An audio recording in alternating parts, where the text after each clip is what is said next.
bebas dari permusuhan, bebas dari kegeraman, bebas dari derita jasmani dan batin. Semoga aku dapat menjalankan hidup dengan bahagia. Semoga semua makhluk berbahagia, bebas dari derita.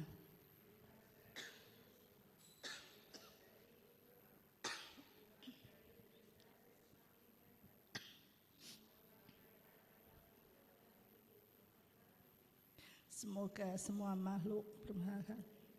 Semoga semua makhluk tak kehilangan kesejahteraan yang telah mereka. Semoga semua makhluk adalah pemilik perbuatan mereka sendiri, terwarisi oleh perbuatan mereka sendiri.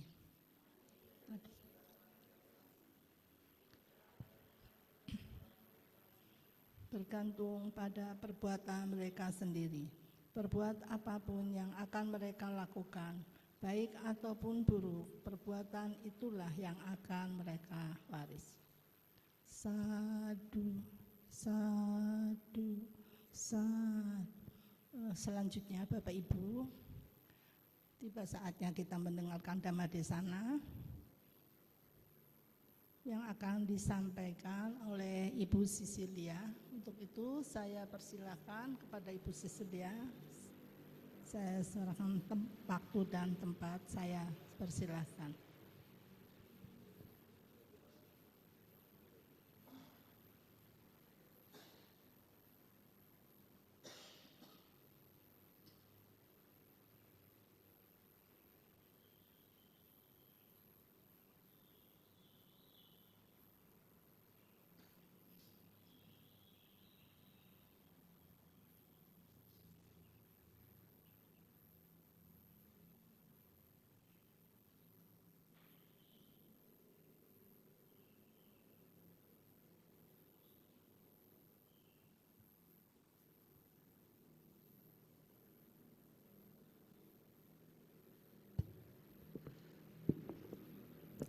Baik, selamat pagi. Terimalah salam kasih dalam Dhamma, Namo Buddhaya, Sukihoto untuk kita semua.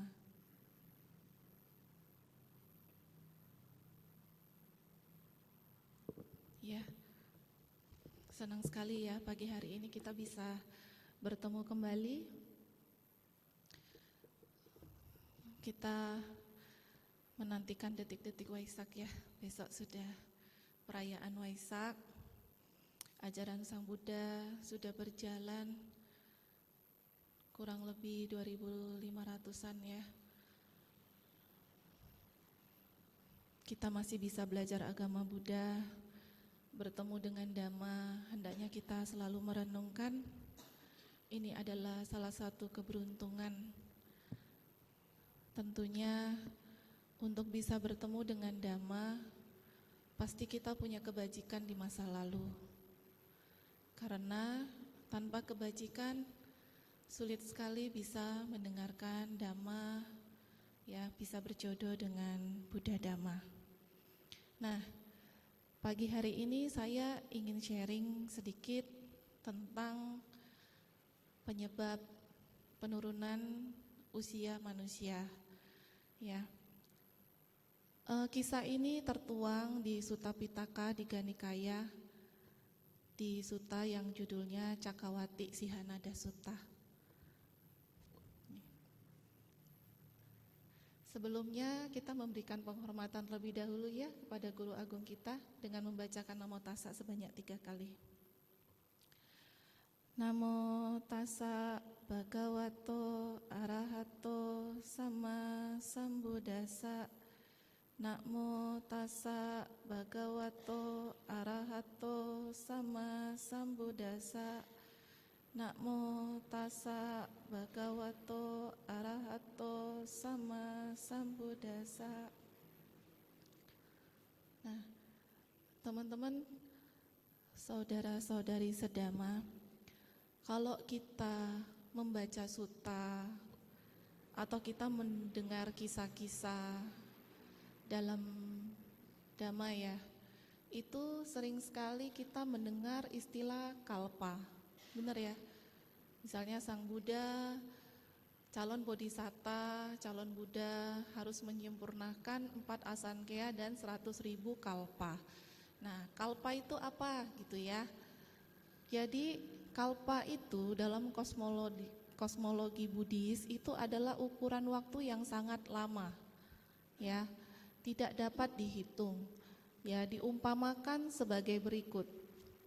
Jadi kalau ada sebuah gunung batu, dia memiliki panjang kali tinggi kali lebar itu 1 yojana.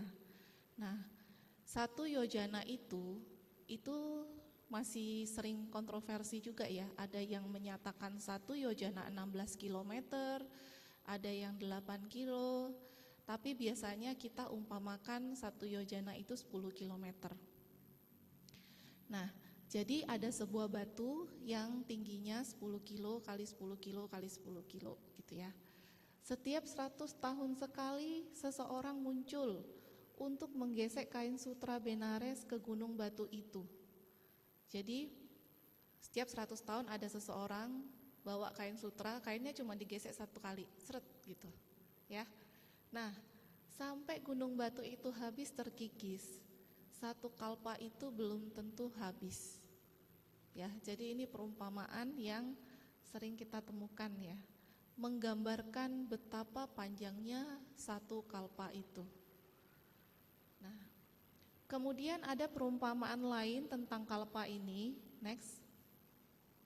Jadi kalau misalnya ada sebuah kubik, ya kubik itu sama ya, panjang kali lebar kali tinggi 1 yojana. Nah, kubik itu dipenuhi biji sawi. Biji sawi itu kecil sekali. Setiap 100 tahun sekali 1 biji sawi itu diambil, ya. Sampai biji sawi itu habis, dikatakan 1 kalpa itu belum tentu berlalu, belum tentu habis. Jadi 1 kalpa itu panjang sekali ya, diumpamakan seperti itu. Nah, ini ada perumpamaan lain juga yang menggambarkan 1 kalpa itu berapa lama sih. Ya, di Samyutta Nikaya itu ada perumpamaan yang mengatakan kalau suatu makhluk itu ya dia meninggal. Ya, terus kemudian dalam satu kehidupan tulangnya itu disusun gitu ya. Terus dia lahir meninggal lagi ya, tulangnya disusun. Nah, susunan tulangnya itu selama 1 kalpa itu akan setinggi gunung. Ya, dikatakan seperti itu. Itu adalah perumpamaan kalpa. Jadi 1 kalpa itu lama sekali ya. Nah, kalau kita dengar asankaya, kalau Sang Buddha itu kan penyempurnaan paraminya 4 asankaya dan 100.000 kalpa. 1 kalpa aja panjang banget ya, apalagi 100.000. Nah, kalau asankaya seperti apa? Next. Nah, sekarang kita coba lihat ukuran waktu. Ada yang namanya mahakalpa. Ya, mahakalpa itu 4 asankaya kalpa. Asankaya itu sebenarnya tidak terhingga, saking lamanya, sehingga tidak dapat dibayangkan ukuran waktunya. Ya, jadi 1 mahakalpa itu sama dengan 4 asankaya kalpa. Nah, 1 asankaya kalpa itu ada istilahnya anantara kalpa. Nanti kita lihat ya, anantara kalpa itu apa. Asankaya kalpa, 1 asankaya kalpa itu adalah 64 antara kalpa di alam manusia. Nah, kalau di alam neraka awiji 20 antara kalpa. Jadi perbedaan waktu di usia manusia dengan di alam neraka awiji itu beda ya. Jadi 1 asankaya kalpa ini setara dengan 64 antara kalpa di alam manusia dan 20 antara kalpa di alam neraka awiji. Nah, sekarang antara kalpa itu apa? Ya. Jadi antara kalpa itu adalah 1 rentang waktu di mana usia manusia itu paling lama hanya 10 tahun. Kemudian naik sampai usia asankaya, maksudnya asankaya ini usianya tidak terhingga saking lamanya, lalu turun kembali ke 10 tahun. Jadi dari 10 tahun naik sampai tak terhingga, kemudian usianya turun kembali sampai 10 tahun. Itu adalah 1 antara kalpa. Jadi lama banget ya. Asankaya kalpa itu 64 antara kalpa. Satu antara kalpa aja rentang waktunya lama sekali. Nah, Mahakalpa itu juga dikatakan satu siklus dunia. Ya, jadi dunia ini mulai dari dia terbentuk sampai dia hancur, itu disebut Mahakalpa. Jadi untuk kita saat ini, ya kita itu di masa kalpa kita ini itu akan ada 5 Buddha. Ya, kita udah sering dengar ya ada 5 Buddha. Saat ini kan eranya Buddha Gautama, yang terakhir nanti Buddha Metteyya, baru setelah itu bumi ini hancur. Ya. Nah, dalam satu siklus dunia, ini kita belajar tentang istilah waktu dulu ya. Next. Jadi kalau kita baca Tipitaka misalnya, kita baca Sutta, kita bisa tahu istilah-istilah waktu ini apa gitu ya. Yang dimaksud kalpa itu apa, antara kalpa itu apa, asankaya kalpa itu apa. Ya. Mahakalpa itu tadi terbagi dalam 4 asankaya kalpa. Jadi siklus terbentuknya bumi. Ya. Itu ada kalpa yang disebut dengan samwata kalpa, ya. Lamanya 1 asankaya kalpa. Ini adalah kalpa dalam proses penghancuran. Jadi nanti ya samwata kalpa ini adalah di era kalpa ini yang orang selalu bilang kiamat ya. Itu akan ditandai dengan munculnya hujan yang sangat deras. Ya. Nanti hujan yang luar biasa deras ini akan menandai hancurnya kalpa. Hingga ya kalpa itu bisa hancur oleh 3 hal. Ya, teman-teman bisa lihat di sini, padamnya api jika kalpa itu hancur oleh unsur api, surutnya banjir jika kalpa itu hancur oleh unsur air, dan redanya badai jika kalpa itu hancur oleh unsur angin. Ya, jadi pada saat periode kiamat itu ya, kita sebut kiamat ya. Ini sebenarnya sudah nggak ada kehidupan lagi di sini. Ya, jadi bumi ini hancur, ya kan? Itu ditandai dengan hujan yang sangat deras. Nah, prosesnya itu lamanya 1 asankaya. Sangat lama, tidak terhingga, dikatakan tidak terhingga.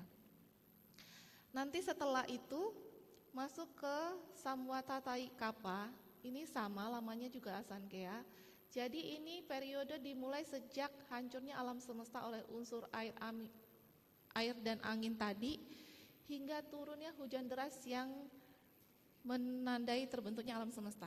Jadi tadi ya hujan deras turun itu di samwata kalpa, kemudian diam, ya hening, ya katanya ya alam ini kayak hening diam, ya sampai nanti muncul hujan deras lagi yang akan menandai proses pembentukan berikutnya. Nah ini lamanya juga selama 1 asankaya.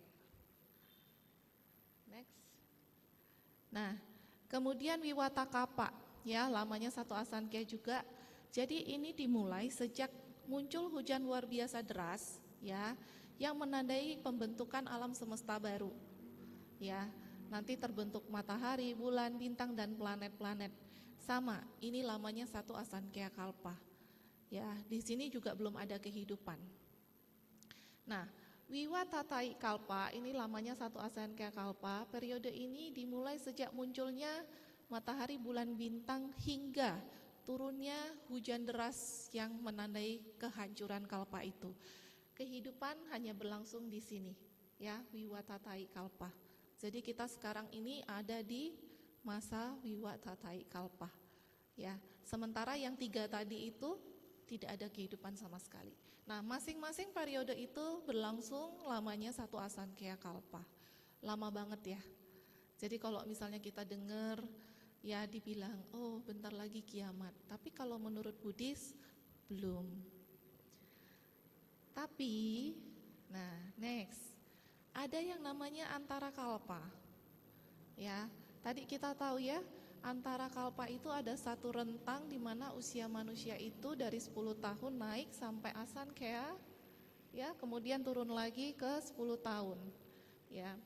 Nah, pada saat usia naik, umur 10 tahun sampai asankaya itu disebut dengan wadana kalpa, ya. Penurunan dari Asankya sampai umur 10 tahun itu disebut dengan Hayana Kalpa. Satu antara kalpa itu adalah dari umur 10 tahun naik sampai Asankya tidak terhingga turun lagi. Itu disebut dengan satu antara kalpa. Lama ya, lama sekali ya.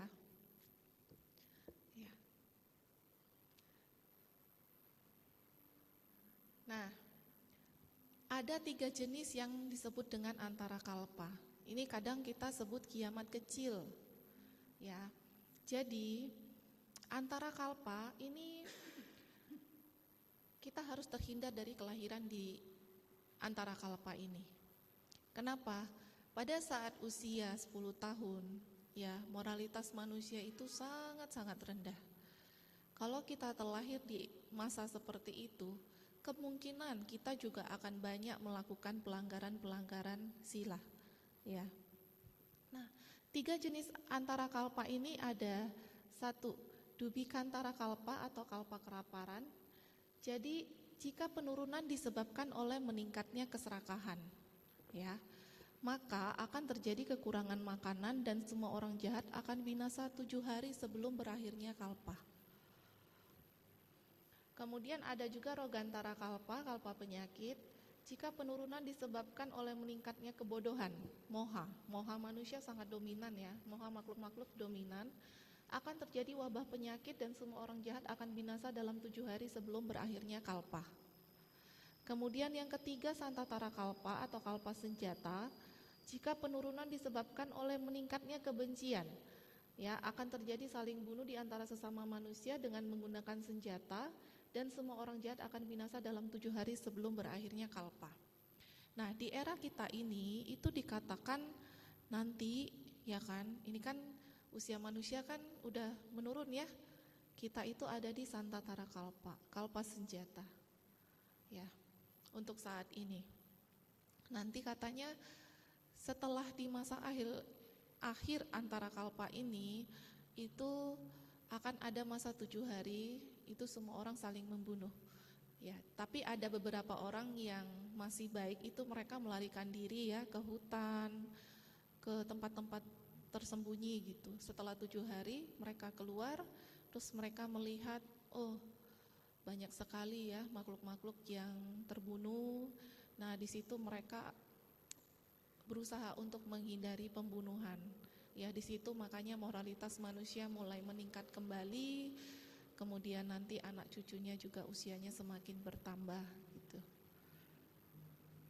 Nah, kisah tentang penurunan usia manusia ini ada di Sutta Pitaka ya, di Ganikaya. Judulnya Cakawati Sihanada Sutta. Jadi ini syair sering kita dengar ya. Sang Buddha pada saat itu berdiam di Matula, ya, di kerajaan Magadha. Ketika itu Sang Bagawa berkata kepada para biku, ya, para biku, jadikanlah dirimu sebagai pelita, berlindunglah pada dirimu sendiri dan jangan berlindung pada yang lain. Hiduplah dalam Dhamma sebagai pelitamu, Dhamma sebagai pelindungmu, dan jangan berlindung pada yang lain. Kita sering mendengar syair ini ya. Maksudnya apa? Bahwa kita harus menjadi pelita bagi diri kita sendiri. Nih, next. Ya, di sini dalam sutta dijelaskan seorang biku harus mengamati tubuh. Nah, ini sebenarnya meditasi ya. Tapi mungkin saya nggak akan terlalu membahas ini terlalu dalam. Jadi ini lebih ke vipassana.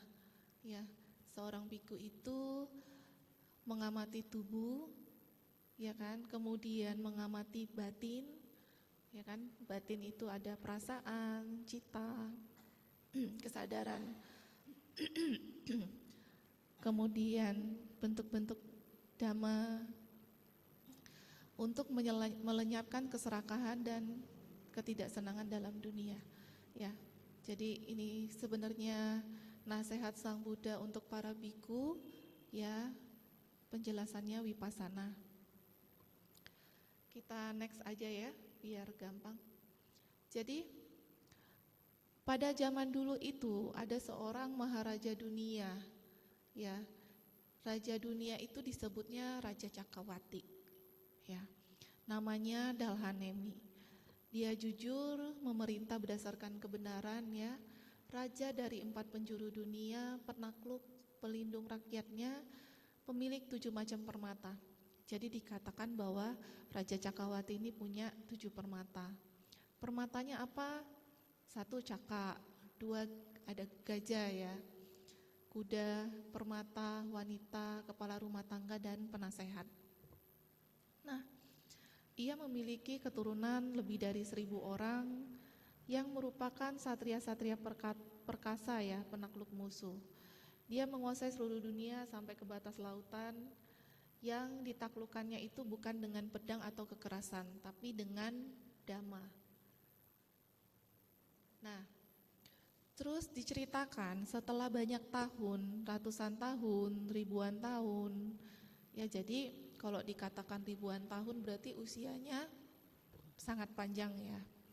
Raja Dalhanemi itu memerintahkan seseorang dengan berkata, bila mana kamu melihat caka permata surgawi telah terbenam sedikit, telah bergeser dari tempatnya, maka beritahukan hal itu kepadaku.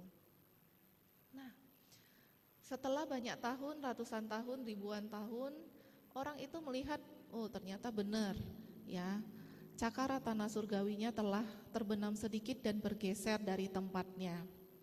Jadi ia pergi melapor ke Raja Dalhanemi ini, ya, melaporkan bahwa cakaratana surgawi telah terbenar sedikit, ya, telah bergeser dari tempatnya.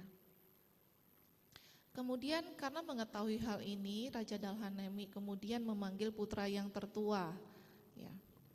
Anakku, dengarkanlah, ya, cakaratana surgawi telah terbenam sedikit, telah bergeser dari tempatnya. Juga telah diberitahukan kepadaku, bila mana cakaratana surgawi dari Maharaja dunia terbenam dan bergeser dari tempatnya, maka raja itu tidak akan hidup lama lagi, ya. Saya telah menikmati kehidupan duniawi. Anakku, pimpinlah dunia ini sampai batas lautan, karena saya akan mencukur rambut serta janggutku, mengenakan jubah kuning, meninggalkan kehidupan duniawi untuk menjadi pertapa. Nah, setelah itu Raja Dalhanemi menyerahkan tata kerajaan kepada putranya, dan ia sendiri menjadi seorang pertapa. Pada hari ke-7, cakaratana surgawi itu lenyap. Jadi tadi seorang Raja Cakrawati itu punya 7 permata, ya. Satunya cakaratana ini dan permata ini lenyap. Nah, jadi ada seseorang tuh melapor, ya, kepada raja yang baru, ya, anaknya Raja Dalhanemi ini. Raja, demi kebenaran ketahuilah bahwa cakaratana surgawi telah lenyap. Ketika raja mendengar kabar itu, ia menjadi sedih dan berduka cita. Lalu ia pergi menemui pertapa raja dan berkata, Tuanku, demi kebenaran ketahuilah cakaratana surgawi telah lenyap. Setelah raja berkata demikian, ya, pertapa raja mengatakan, ya, anakku, janganlah bersedih, karena berduka cita tidak ada hubungan keluarga antara raja dan cakaratana surgawi, ya.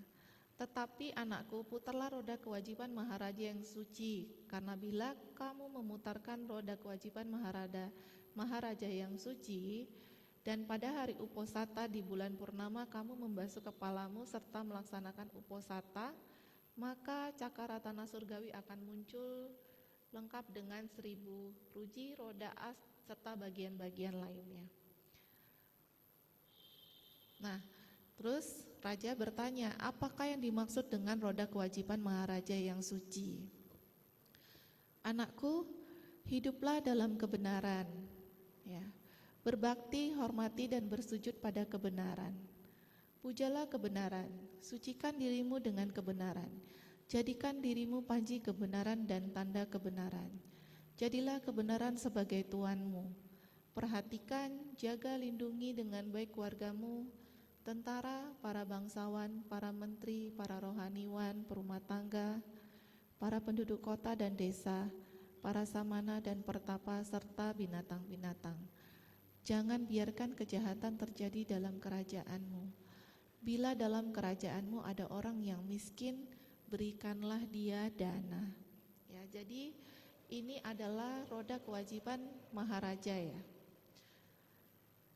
Nah, benar. Jadi anaknya itu menjalankan apa yang menjadi nasihat, ya. Dan ternyata karena dia menjalankan nasihat-nasihat ini, maka cakaratananya muncul kembali. Ya. Nah, telah dipertahukan kepadaku bahwa raja yang melihat cakaratana surgawi muncul, maka ia akan menjadi Raja Cakrawati yang baru. Ya. Nah, begitu cakaratana itu muncul kembali, ya, dikatakan ya dalam suta cakaratana itu bisa bergerak ya, maju. Jadi bergerak maju ke bagian timur. Kemudian Raja Cakrawati juga mengikuti ya cakaratana itu. Mungkin slide-nya berikutnya ya. Kemudian raja pergi bersama tentaranya ya. Nah, dimanapun cakaratana itu berhenti, di situ pula raja penakluk bersama 4 kelompok pasukannya tinggal. Dan di situ ya raja yang ada di wilayah tersebut itu akan tunduk kepada Raja Cakrawati. Ya, tapi Raja Cakrawati menundukkan wilayah-wilayah itu bukan dengan perang dan kekerasan, tapi dengan dhamma. Ya, next. Jadi di sini begitu sampai timur, Raja Cakrawati itu menaklukkan dengan dhamma. Ya, nih kalau kita lihat Raja Cakrawati itu mengatakan kepada raja-raja musuhnya tersebut ya, tapi sebenarnya enggak jadi musuh ya, karena sudah menjadi pengikut ya. Memberikan nasihat ya, janganlah membunuh makhluk hidup, jangan mengambil barang yang tidak diberikan, jangan berzina, jangan berdusta, jangan minum minuman keras. Kalau kita lihat ini apa? Pancasila Buddhis ya. Jadi raja itu menaklukkan dengan dhamma, dengan sila ya. Nah, demikian juga berlangsung ke wilayah penaklukan itu yang dilakukan oleh Raja Cakrawati ya, itu ke daerah timur, barat, selatan, ya kan, utara, semua terjadi dengan hal yang sama, di mana raja menaklukkan tidak dengan kekerasan tapi dengan dhamma. Next.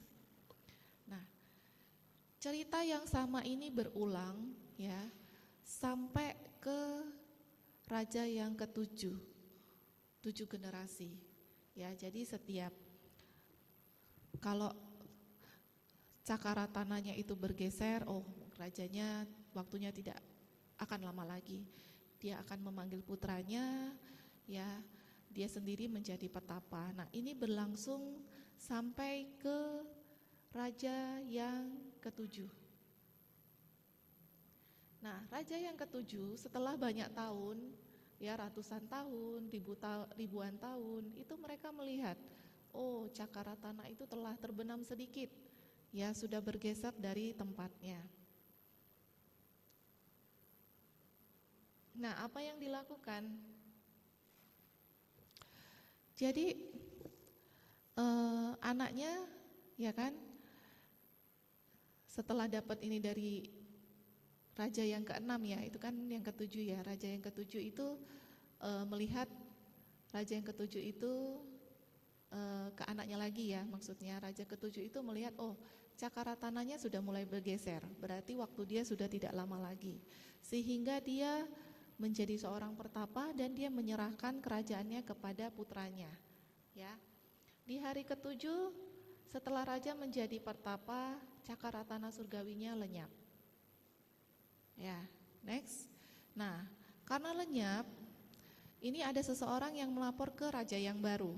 Ya, raja, ini cakaratana surgawi telah lenyap. Ya, ketika raja mendengar berita ini, ia menjadi sedih. Ya, tapi ia tidak pergi menemui pertapa raja untuk menanyakan roda kewajiban maharaja yang suci. Ya, ia memerintah dengan idenya sendiri dengan caranya sendiri yang berbeda dengan cara raja-raja yang sebelumnya. Sehingga apa yang dia lakukan itu tidak sukses. Ya, tidak seperti raja-raja yang sebelumnya. Kemudian dia memanggil para menteri kan. Dia memanggil terus penasehat ini memberikan masukan ya buat raja. Dikatakan bahwa wahai raja, rakyatmu yang raja perintah berdasarkan idemu dan caramu sendiri yang berbeda dengan cara-cara yang mereka ikuti dahulu tidak sukses seperti apa yang mereka biasa capai di masa raja-raja terdahulu yang melaksanakan kewajiban maharaja yang suci. Nah, dalam kerajaan ini ada para menteri, pegawai istana, pejabat keuangan, ya pengawal, penjaga, serta orang-orang yang hidup dengan melaksanakan pembacaan mantra. Semua kami ini dan lain-lain memiliki pengetahuan tentang kewajiban maharaja yang suci. Apabila raja menanyakan hal itu kepada kami, maka kami akan menerangkannya. Nah, diterangkan ya. Jadi para menteri ini menerangkan kepada raja tentang tadi ya, kewajiban maharaja yang suci. Yang terakhir itu apa? Memberikan dana kepada orang miskin. Nah, benar, raja itu melaksanakan semuanya, tapi ia tidak memberikan dana kepada orang miskin. Nah, karena ia tidak berdana kepada orang miskin, kemelaratan itu bertambah. Ya, ketika kemiskinan telah meluas, seseorang mengambil barang yang tidak diberikan kepadanya. Disitulah perbuatan yang disebut mencuri muncul. Ya, jadi selama ini nggak ada yang mencuri ya. Karena kemiskinan akhirnya muncul perbuatan mencuri. Ia ditangkap dan ia dihadapkan pada raja dan mereka berkata, "Raja, orang ini telah mengambil barang yang tidak diberikan kepadanya." Perbuatan itu adalah mencuri. Terus raja bilang, "Kamu benar yang mencuri?" "Iya." Ya, akhirnya raja mengatakan bahwa waktu itu raja memberikan dana. Jadi kalau misalnya ada orang yang mencuri, raja ngasih dana. Nah, tapi karena hal ini orang jadi berpikir, oh kalau saya mencuri maka saya akan dikasih hadiah sama raja. Akhirnya orang yang mencuri semakin banyak. Itu ya. Nah, kemudian karena orang mencuri terus ditangkap. Terus orang mencuri karena orang berpikir, oh kalau kita mencuri kita dikasih hadiah sama raja. Nah, kemudian karena semakin banyak yang mencuri, raja jadi berpikir kan, nih kalau misalnya orang berpikir mereka dapat hadiah karena mencuri, orang-orang akan mencuri. Makanya akhirnya raja berpikir, kalau begitu setiap ada orang yang mencuri, maka ia harus diganjar dengan hukuman berat, yaitu kepalanya dipancung. Jadi raja memerintahkan, ya ada seorang pencuri ya, untuk ikatlah tangan orang ini ya, kemudian gunduli kepalanya, ya kan, dibawa keliling gitu kan, dibawa melalui gerbang selatan, berhentilah di selatan, ganjarlah dia dengan hukuman terberat, yaitu kepala dipancung. Ya, nah, jadi pada saat itu banyak orang mendengar bahwa kalau kita mencuri akan dihukum mati dengan cara kepala dipancung. Ya, karena orang mendengar ini maka kekerasan muncul.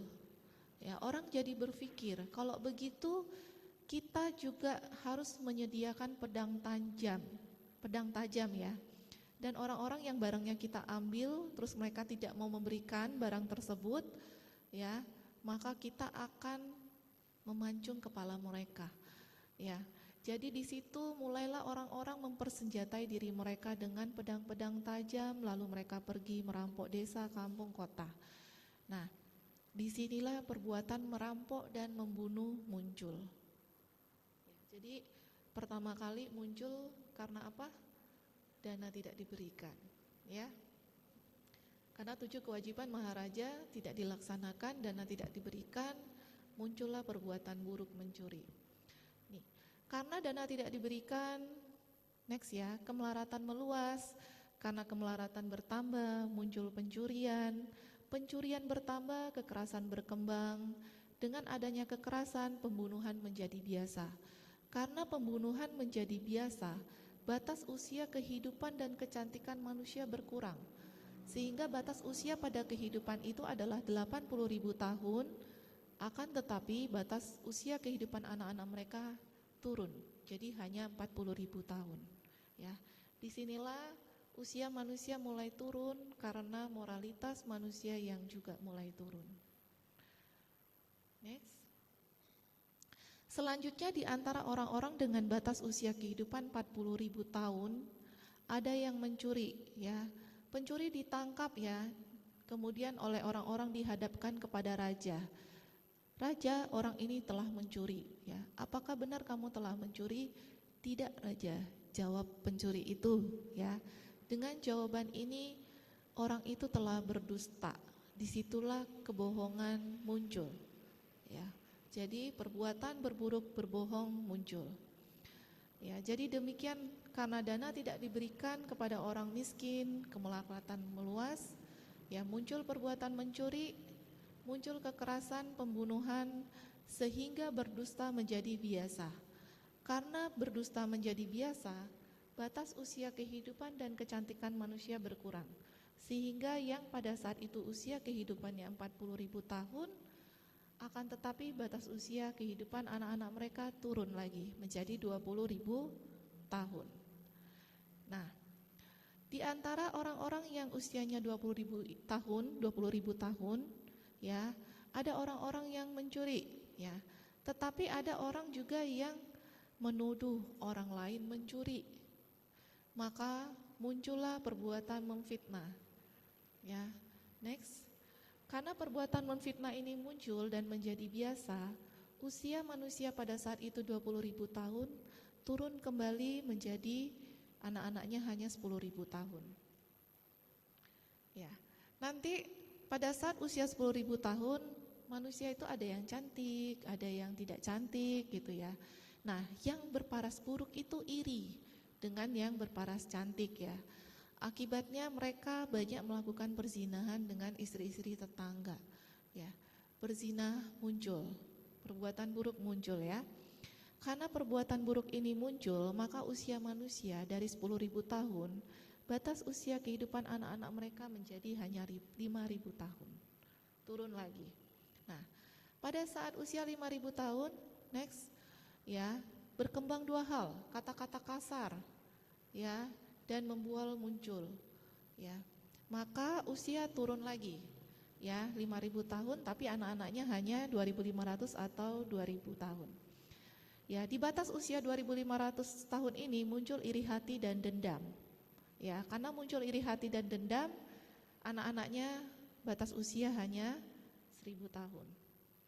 Kemudian muncul lagi, ya, pandangan sesat muncul dan berkembang. Turun lagi dari 1.000 menjadi 500. Ya. Pada saat usia 500, tiga hal itu berkembang, berzina dengan saudara sendiri, keserakahan dan pemuasan nafsu. Ya, karena ketiga hal ini muncul, maka batas usia kehidupan anak-anak dari 500 tahun ya, turun lagi menjadi 250 tahun dan ada yang hanya 200 tahun. Nah, di usia nanti 250 tahun hal ini berkembang, kurang berbakti kepada orang tua, kurang hormat kepada samana dan bertapa, kurang patuh pada pemimpin masyarakat. Ya, enggak harus 250 tahun ya. Sekarang juga kita sudah bisa lihat ini ya. Banyak yang kurang rasa bakti kepada orang tua, ya. Terus kurang patuh kepada pemimpin gitu. Ya, kita bisa lihat ya di medsos bagaimana ya sikap masyarakat kita terhadap pemimpin.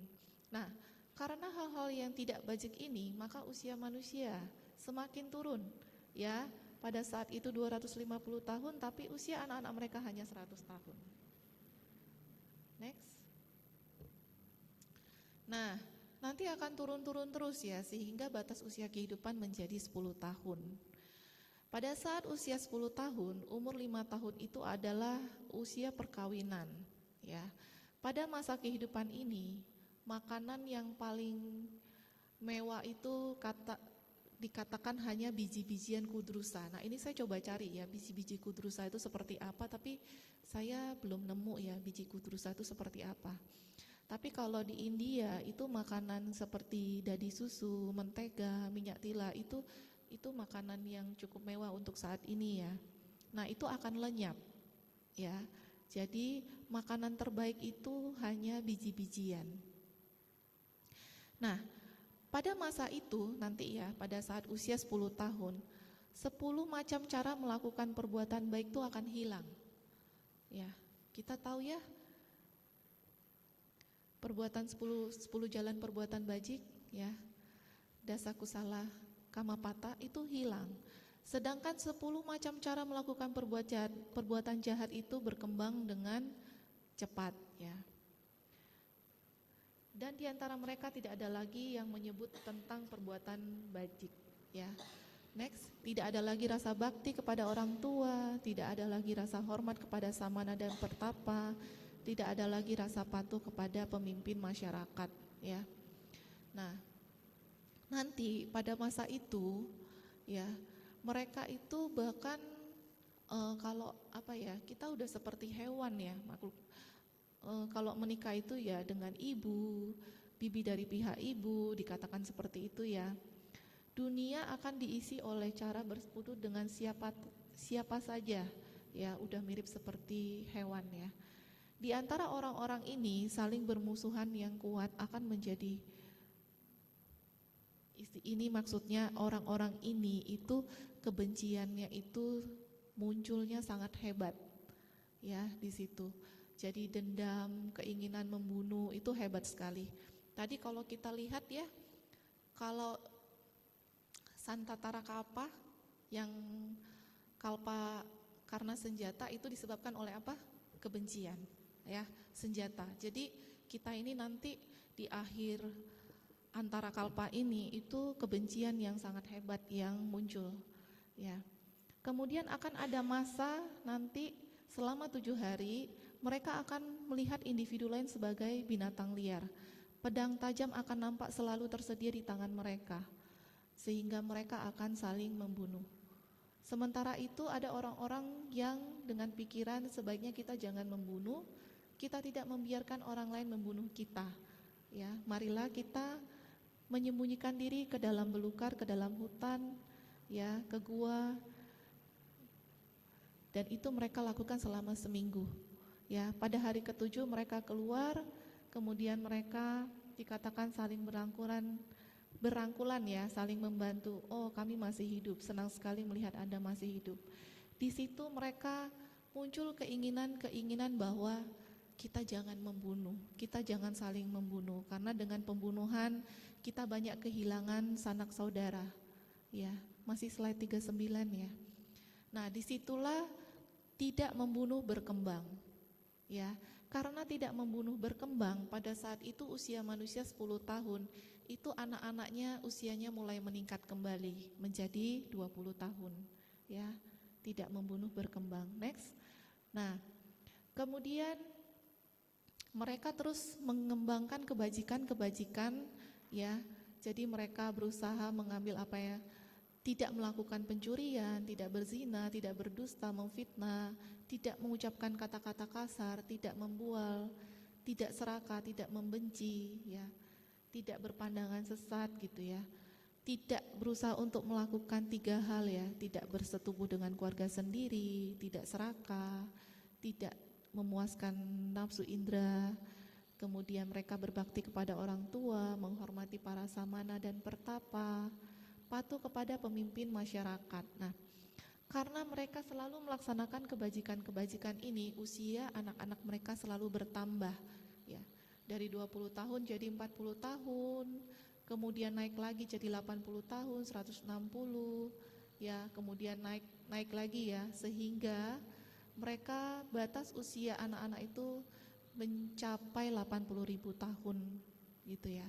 Jadi karena kebajikan ya, usia terus bertambah. Nah, pada saat masa usia mencapai 80.000 tahun, usia perkawinan bagi wanita itu dikatakan 500 tahun. Ya. Dulu saya ingat ya, karena saya dulu kalau sekolahnya itu kan belajar banyak belajar agama sekolah Katolik ya, itu saya ingat ada cerita Abraham dan Sarah.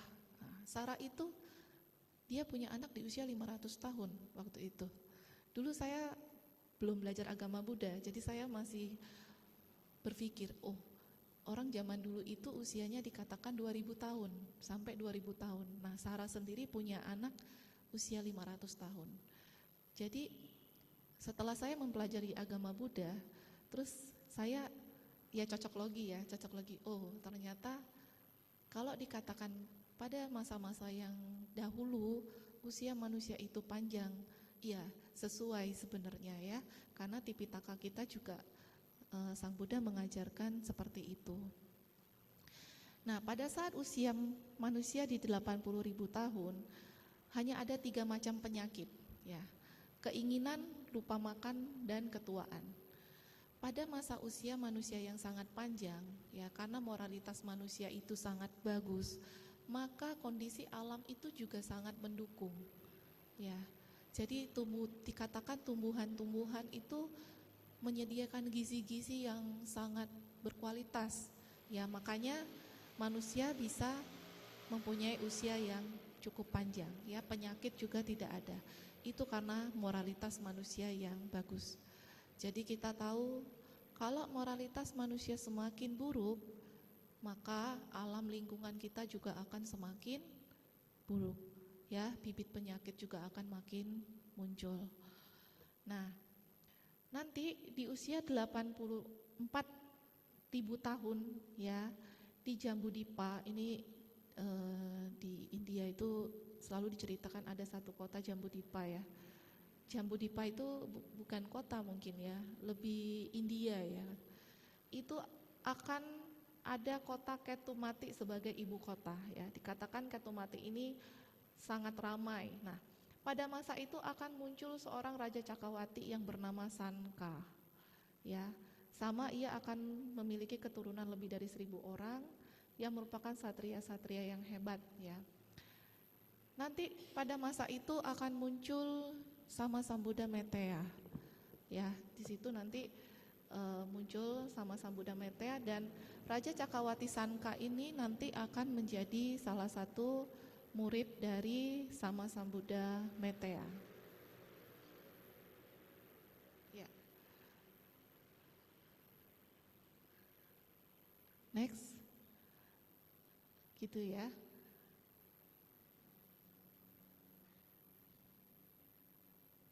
Nah, setelah Raja Sanka meninggalkan kehidupan duniawi, ya, ia akan hidup menyendiri dengan usaha sungguh-sungguh, ya, dengan tekad penuh kewaspadaan berusaha menguasai dirinya.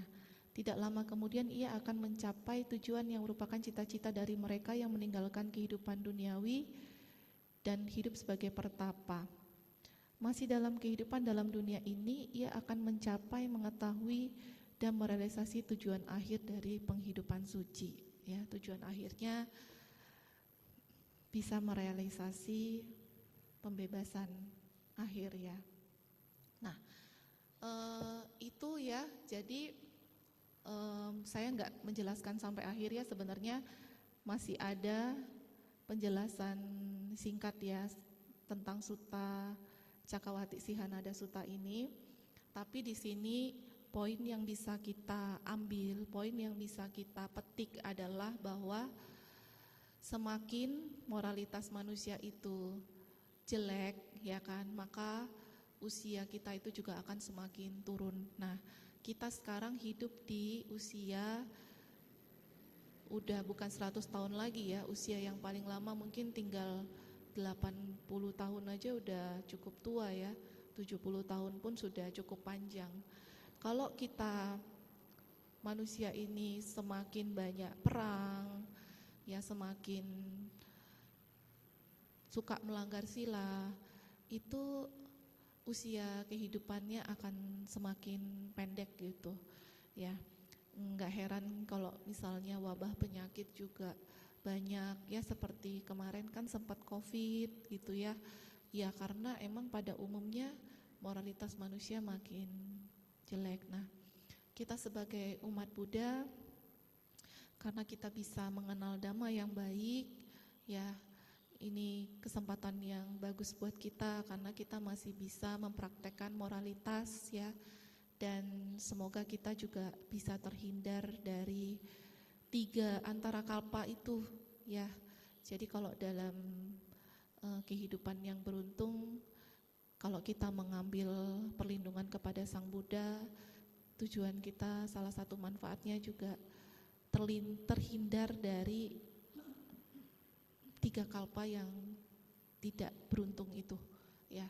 Karena kalau terlahir di situ, wah udah pasti apa ya, gimana ya, kehidupan kita udah nggak ada bedanya dengan hewan ya. Terus moralitas juga pasti sangat jelek sekali mungkin, karena kita kan belum terbebas. Batin kita ini pasti kekotoran batin itu lebih sering muncul. Karena kekotoran batin lebih sering muncul, kemungkinan kita akan banyak berbuat hal-hal yang tidak bajik ya. Ya, itu ya yang bisa kita petik. Semoga dengan sharing Dhamma pada pagi hari ini bisa memberikan manfaat untuk kita. Saat ini kita masih bisa mempraktekkan dasa punya kriya waktu ya, 10 jalan perbuatan bajik ya. Kita harus rajin mempraktekkan karena Dhamma ini waktunya semakin pendek ya. Buddha Sasana ini sudah berjalan setengah ya, semakin hilang nantinya ya. Harapannya kalau kita rajin belajar Dhamma, rajin mempraktekkan, kita juga turut andil untuk mempertahankan Buddha Sasana ini supaya tidak cepat hilang ya. Ini semoga dengan perayaan Waisak terus mengingatkan kita supaya kita rajin berlatih sebelum nanti Buddha Sasana ini benar-benar lenyap. Karena nanti kalau mau menunggu Buddha Sasana yang Buddha Meteya berikutnya ya, sepertinya ya belum tentu kita punya kesempatan berjodoh, dan itu juga masih cukup panjang waktunya. Jadi inilah kesempatan baik kita pada saat ini untuk bisa berlatih dengan sungguh-sungguh ya.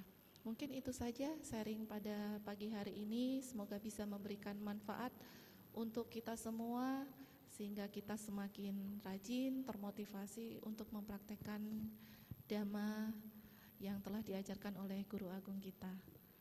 Terima kasih, selamat pagi. Namo Buddhaya, Sukhihotu. Sadu, sadu, sadu.